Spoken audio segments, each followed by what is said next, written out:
Strates Shows was founded by my grandfather, who was James E. Strates. Many, many years ago in Bath, New York, they started the show. My father used to be a wrestler, and they would go around to different cities and they would wrestle the yokel in the community. Someone got the bright idea that they ought to buy a couple of kiddie rides, and so they were starting to get ready for the next season, and they bought a giraffe and they bought a lion. And then one day the giraffe stuck its head in the lion's cage and the lion grabbed its head and killed it. And that was kind of the crisis that caused everyone to come to the conclusion that they're all going home except my grandfather.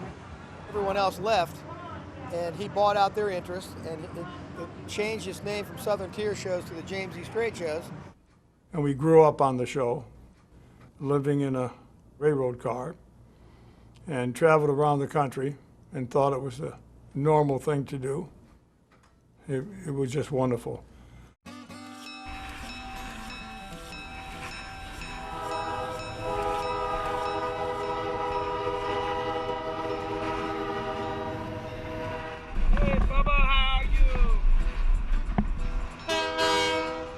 Whistles. Some people maybe can't stand that much train whistles, but to me anyway, it means the Strates train is coming. I've had the opportunity to ride on the engine of this train. It is amazing. America's only railroad carnival, the fabulous James E. Strates Shows, has been a fixture at the Erie County Fair since 1924. They used to have a parade through the center of the village.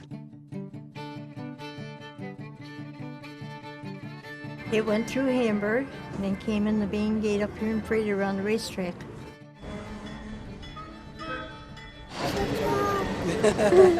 You meet a lot of people. Kind of fun. We'll get Carnival fans from Pennsylvania. They come up every year, either for the unloading or the loading, and you'll see them down there and they'll take 100 pictures and they just enjoy it. We had elephants for about 15, 16 years, and we had giraffes and you name it, hippopotamus. It was really a menagerie is what we had. Shows used to be